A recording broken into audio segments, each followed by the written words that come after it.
Now, if the LSAT feels random to you, that doesn't mean that you're bad at it. Most people who feel lost on the LSAT aren't dumb, and they're not missing some secret trick.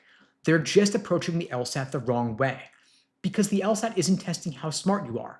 It's testing whether you can follow a clean process when you're under pressure. And so I want to give you one method you can use on basically every LSAT question you see, whether it's logical reasoning or reading comp.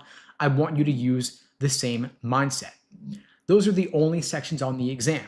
They have different content, but students make the same mistakes on both. They rush early, then they panic later. They're going to blow through the stimulus or the passage, thinking they're saving time, but then they get stuck on the questions and the answer choices, second guessing everything.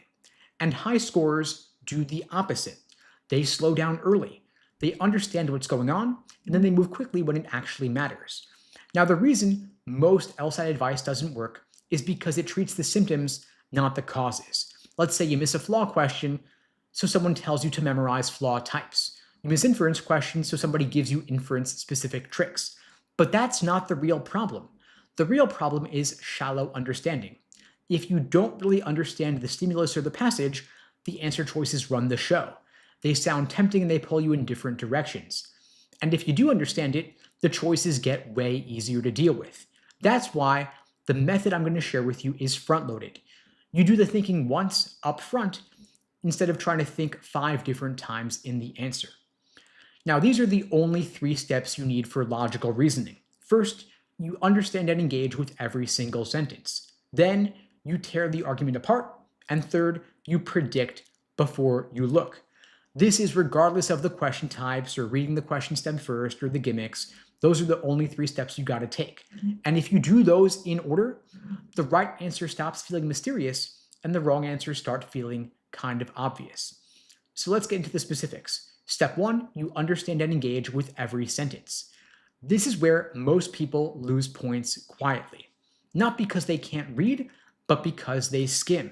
They read like they're trying to get through the stimulus instead of actually understanding it. And so here is the rule I want you to follow.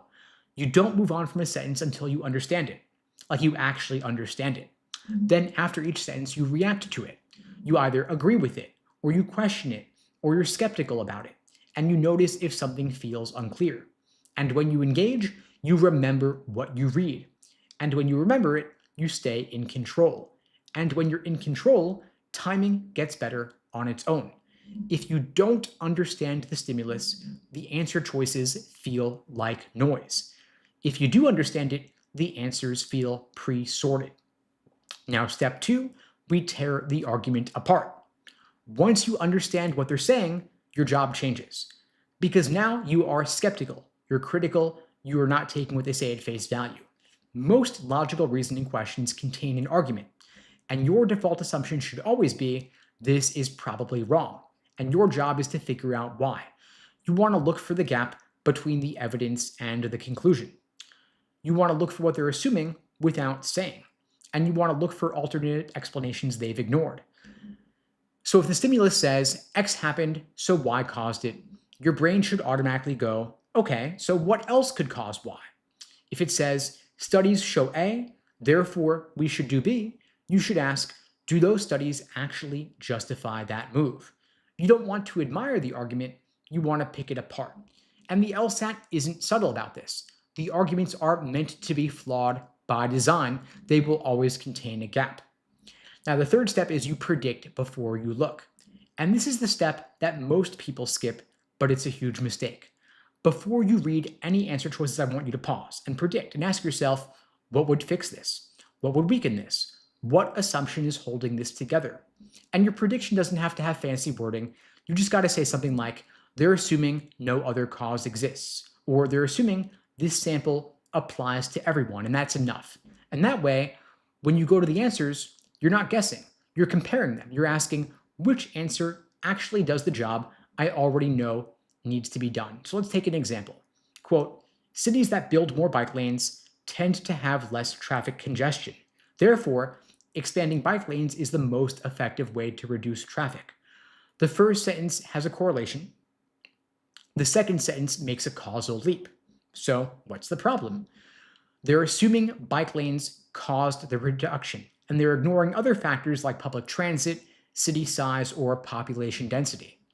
So your prediction should be that the right answer will point out an alternate explanation or challenge that causal leap. And that way, when you hit the answers, you're hunting for your prediction. Now, I want you to remember that most answers are wrong by definition. 1 is right, 4 are wrong. So your job is not to find something that feels good.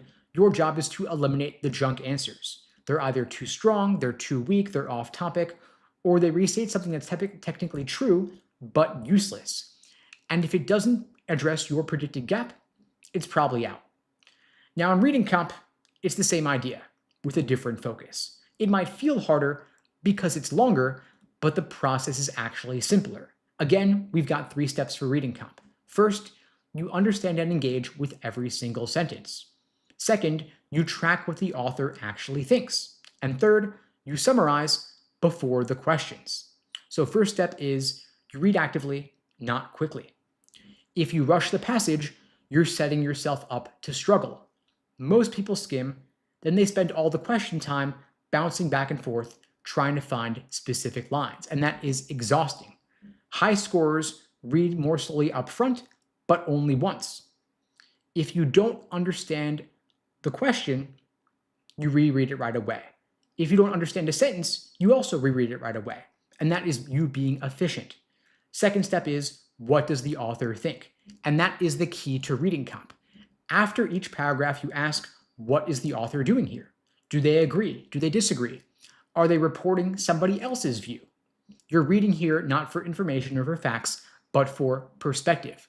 A huge number of questions in reading comp come down to who believes what and where the author stands. So imagine a passage that says, some historians argue that trade declined because of political instability. Others argue that environmental factors played a larger role.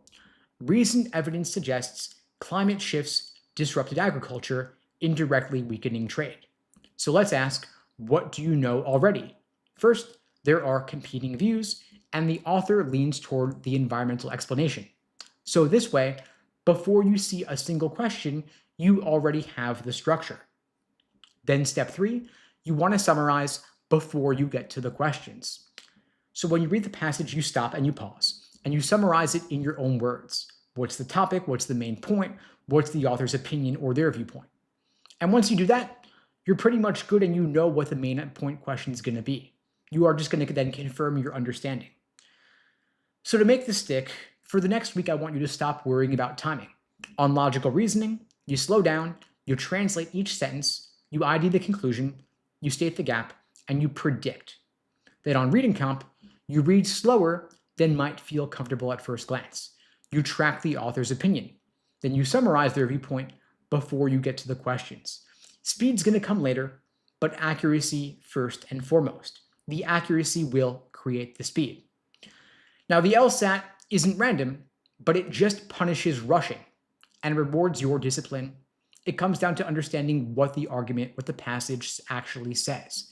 And if you run the same process on every single question, things are going to start to click and you'll stop second guessing. It's the same steps on every question, every section. That's how you build a high score.